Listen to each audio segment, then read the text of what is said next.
Chapter 27. Pieces of 8. Owing to the cant of the vessel, the mast hung far out over the water, and from my perch on the cross trees I had nothing below me but the surface of the bay.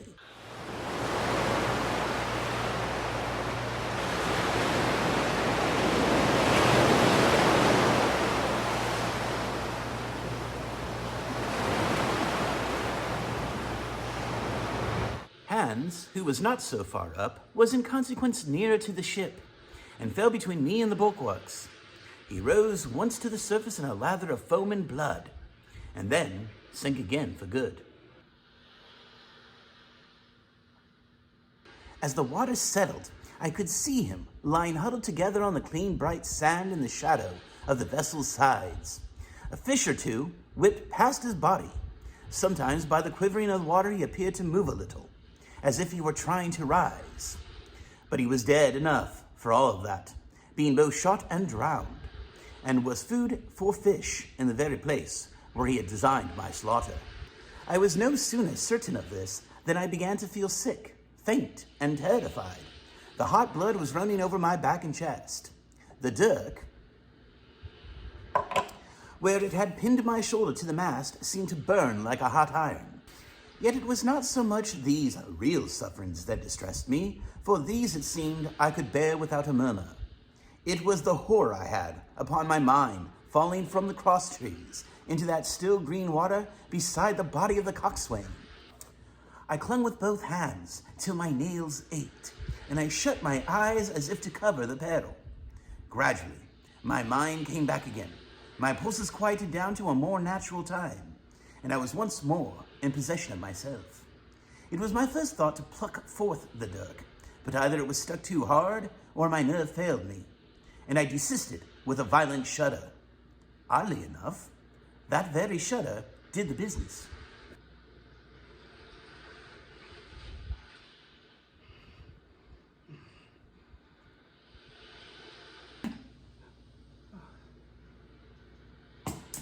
The knife, in fact, had come the nearest in the world to missing me altogether. It held me by a mere pinch of skin, and this the shudder tore away. The blood ran down the faster, to be sure, but I was my own master again, and only tacked to the mast by my coat and shirt. The last I broke through with a sudden jerk, and then regained the deck by the starboard shrouds. For nothing in the world would I have again ventured, shaken as I was, upon the overhanging port shrouds from which Israel had so lately fallen. I went below and did what I could for my wound. It pained me a good deal and still bled freely, but it was neither deep nor dangerous. Nor did it greatly gall me when I used my arm. Then I looked around me, and as the ship was now, in a sense, my own, I began to think of clearing it from its last passenger, the dead man O'Brien. He had pitched against a cannon, where he lay like some horrible, ungainly sort of puppet. Life-size indeed, but how different from life's color or life's comeliness. In that position, I could easily have carried him on my own.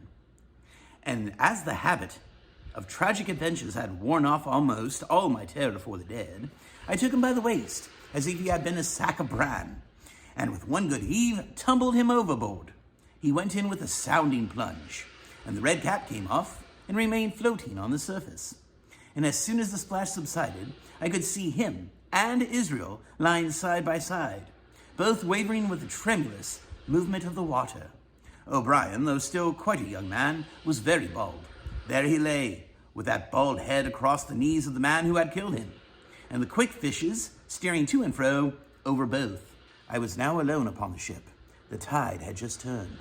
The sun was within so few degrees of setting that already the shadow of the pines upon the western shore began to reach right across the anchorage and fall in patterns on the deck. The evening breeze had sprung up, and though it was well warded off by the hill, with the two peaks upon the east, the cordage had begun to sing a little softly to itself, and the idle sails to rattle to and fro. I began to see a danger to the ship. The jibs I speedily doused and brought tumbling to the deck, but the mainsail was a harder matter.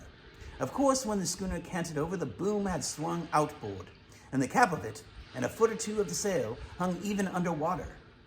I thought this made it still more dangerous, yet the strain was so heavy that I half feared to meddle.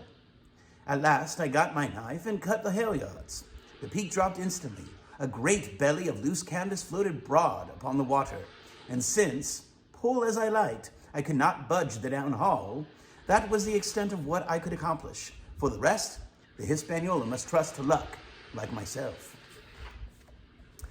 By this time, the whole anchorage had fallen into shadow, the last rays, I remember, falling through a glade of the wood and shining, bright as jewels, on the flowery mantle of the wreck.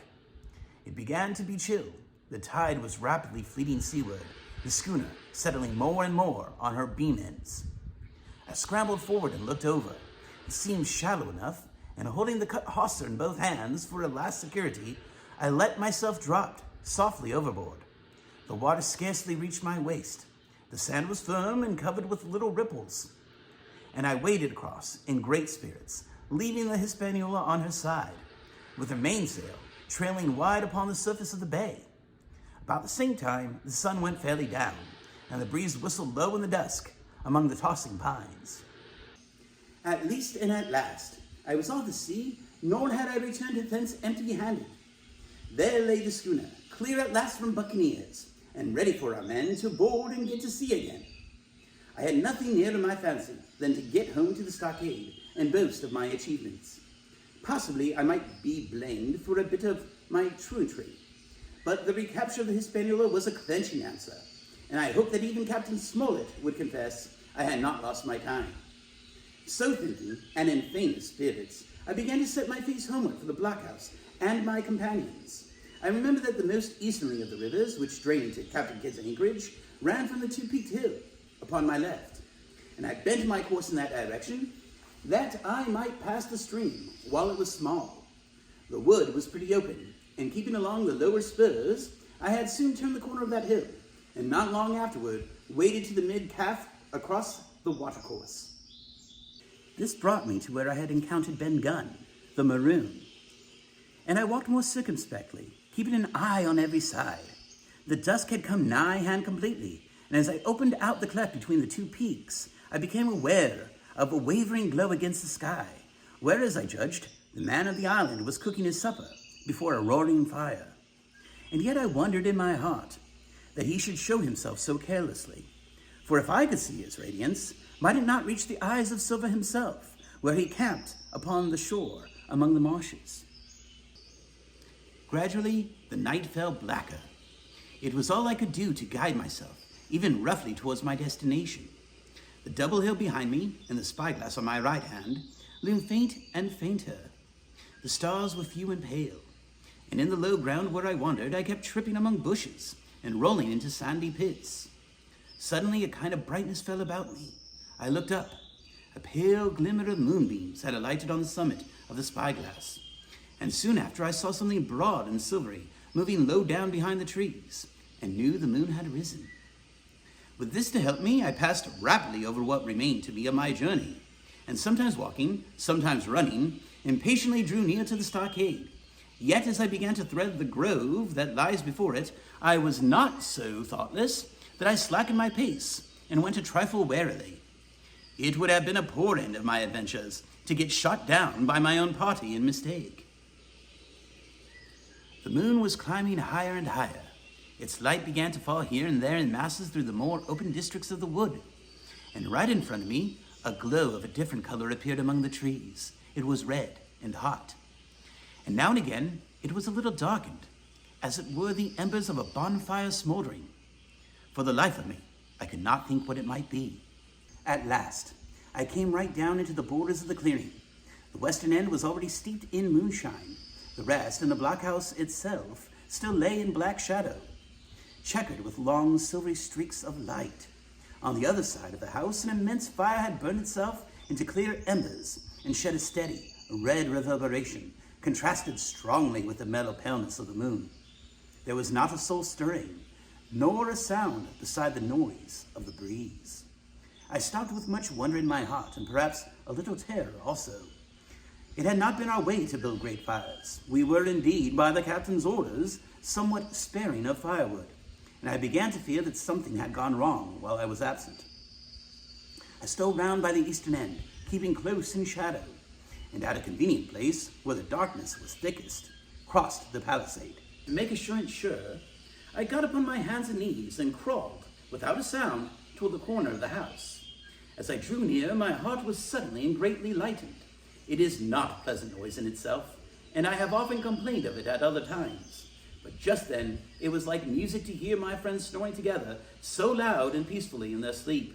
The sea cry of the watch, that beautiful, "All's well," never felt more reassuring on my ear. In the meantime, there was no doubt of one thing. They kept an infamous bad watch.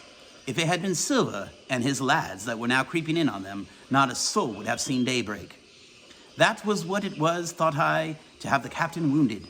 And again I blamed myself sharply for leaving them in that danger, with so few to mount guard.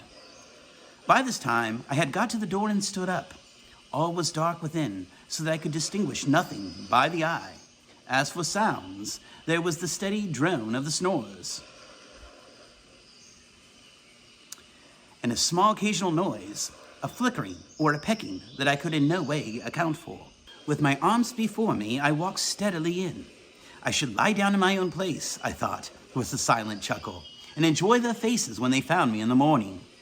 My foot struck something yielding. It was the sleeper's leg, and he turned and groaned, but without awakening. And then, all of a sudden, a shrill voice broke forth out of the darkness. Pieces of eight, pieces of eight, pieces of eight. And so forth without pause or change, like the clacking of a tiny mill. Silver's green parrot, Captain Flint.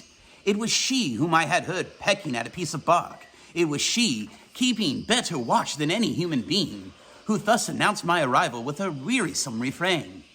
I had no time left me to recover. At the sharp clipping tone of the parrot, the sleepers awoke and sprang up. And with a mighty oath, the voice of Silver cried, "Who goes?" I turned to run, struck violently against one person, recoiled, and ran full into the arms of a second, who, for his own part, closed upon and held me tight. Bring me a torch, Davy, said Silver, when my capture was thus assured. And one of the men left the log house, and presently returned with a lighted brand. End of chapter 27.